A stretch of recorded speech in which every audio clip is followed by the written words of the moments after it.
Friends, welcome to my channel. आज हम नए टॉपिक के साथ न्यू टॉपिक के साथ हाजिर हो चुके हैं। हमारा आज का जो टॉपिक है वो है रशिया एंड यूक्रेन में जो लड़ाई लगी है उसके बारे में डीपली बातें जानेंगे कुछ। हम जानेंगे आज के लड़ाई का मेन रीज़न क्या है, कहाँ से लड़ाई की शुरुआत हुई है।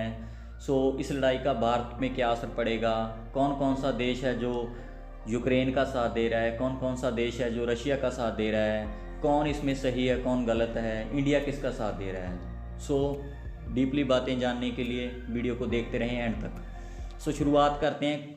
थोड़ा कहानी को पीछे से शुरू करेंगे, 1918 से शुरू करेंगे, जब यूक्रेन को आज़ादी मिली थी रशियन एम्पायर से। 1991 में सोवियत यूनियन जो था वो टूटता जा रहा था। यूक्रेन को ऐसा लगा कि वो आज़ाद हो चुके हैं।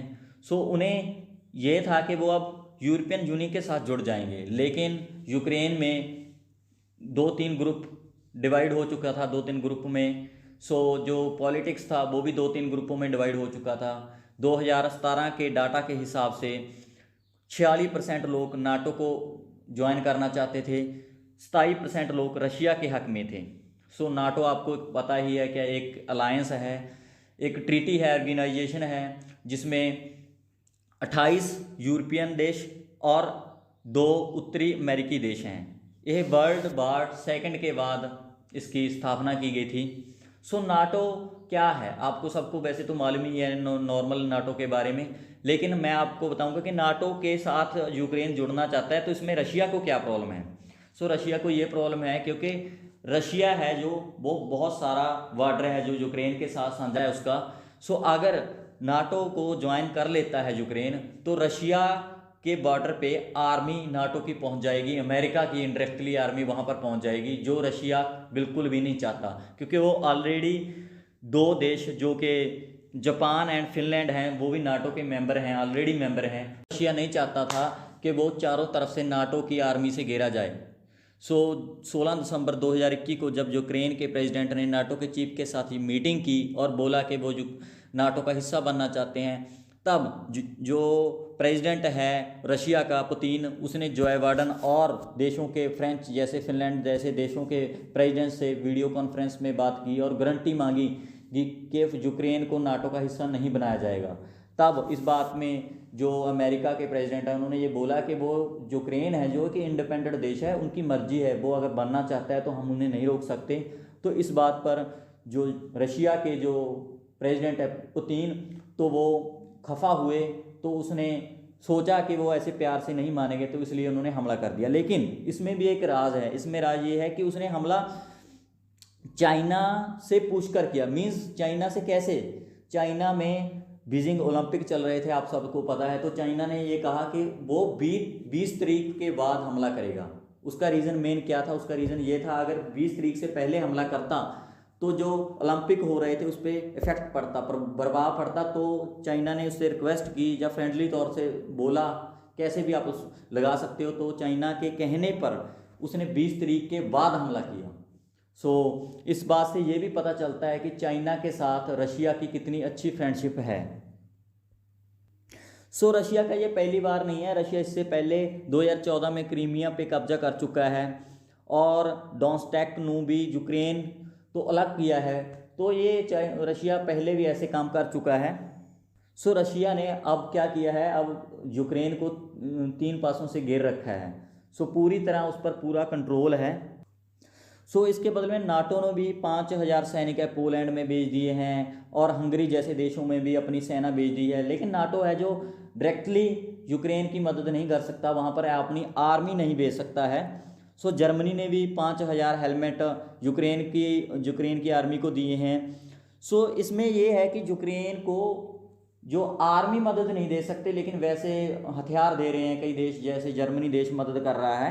अब बात करते हैं यूक्रेन की आर्मी के बारे में। यूक्रेन के पास जो एक्टिव आर्मी है वो 2 लाख है, लेकिन जो रशिया है उसके पास 1.5 से 2 लाख आर्मी तो उसके बॉर्डर पर ही मौजूद है।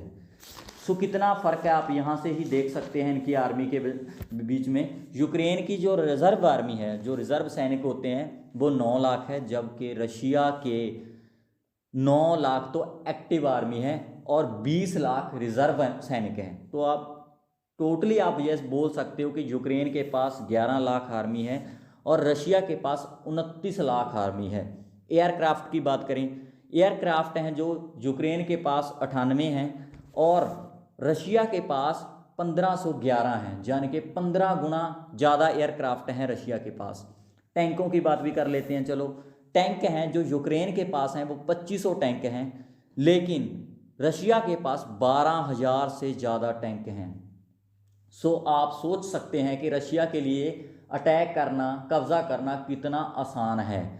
सो जो यूक्रेन के प्रेसिडेंट है वो काफ़ी निडर हैं। उन्होंने ये बात बोल दी है कि पासपोर्ट दिखाओ और गन ले जाओ और अपने देश के लिए, अपने हक के लिए लड़ो, क्योंकि रशिया के प्रेसिडेंट को पता है अगर वो भाग जाएंगे तो देश है जो वो कब्जे में आ जाएगा रशिया के। सो यूक्रेन के जो प्रेसिडेंट है वो काफ़ी निडर हैं, खुद वो आर्मी की सपोर्ट कर रहे हैं, खुद अपने मैदान में डटे हुए हैं।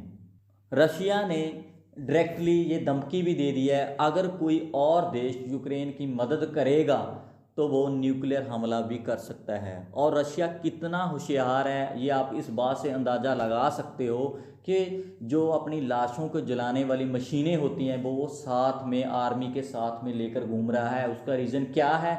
उसका रीज़न ये है कि उनके सैनिक जो मर जाएंगे, जो शहीद हो जाएंगे, उनके लिए वो उसी टाइम उन मशीनों में जला देगा उनकी लाशों को, क्योंकि वो ये शो नहीं करना चाहता कि उनकी सेना को कितना जानी नुकसान हुआ है। वो इस चीज़ को छिपा कर रखना चाहता है। अमेरिका ने अपने काफ़ी बिजनेस हैं जो रशिया के साथ करता है उस पर रोक लगा दी है, इंपोर्ट एक्सपोर्ट का बिजनेस बंद कर दिया है।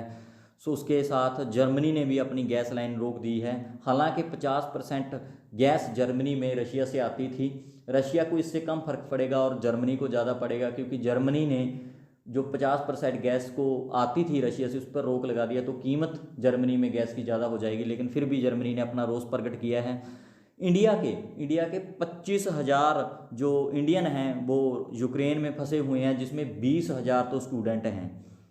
सो ऐसे देख सकते हैं कि 50% कच्चा तेल है जो पूरी ग्लोबल मार्केट का वो रशिया से आता था। तो ग्लोबल मार्केट को भी इससे बहुत प्रभाव पड़ेगा। और कीमतें हैं जो, क्योंकि अगर कच्चे तेल की कीमत बढ़ती है तो आपको पता है ट्रांसपोर्ट की कीमत बढ़ती है, तो सभी की कीमतें बढ़ जाएंगी। तो इससे देश को ये काफ़ी, सभी देशों को, अकेले इंडिया को नहीं, काफ़ी सारे देशों को ये चीज़ का प्रभाव देखना पड़ेगा। कीमत कच्चे तेल की, ट्रांसपोर्ट की बढ़ जाएगी। सो ये सब नुकसान हो सकते हैं। तो अब बात करते हैं हमारे देश भारत की। भारत अभी तक न्यूट्रल चल रहा है, वो किसी की तरफ नहीं है।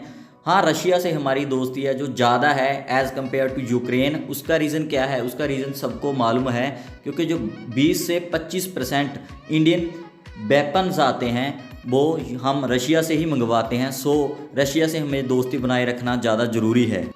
सो दूसरी बात ये है, जो रशिया है वो चाइना का अच्छा फ्रेंड है। सो हमें रशिया से फ्रेंडशिप जारी रखनी पड़ेगी, वरना चाइना है जो रशिया की मदद से हमारे जो बॉर्डर हैं वहाँ पर तनाव पैदा कर सकता है। तो हम ये रिस्क नहीं ले सकते। सो इसलिए हम अभी तक न्यूट्रल चल रहे हैं। सो आज की वीडियो के लिए इतना ही। मैंने आपको पूरी जानकारी देने की कोशिश की है, और ऐसी वीडियो देखने के लिए हमारे चैनल को सब्सक्राइब करें, लाइक करें। मिलते हैं नेक्स्ट वीडियो में जल्द। तब तक के लिए गुड बाय।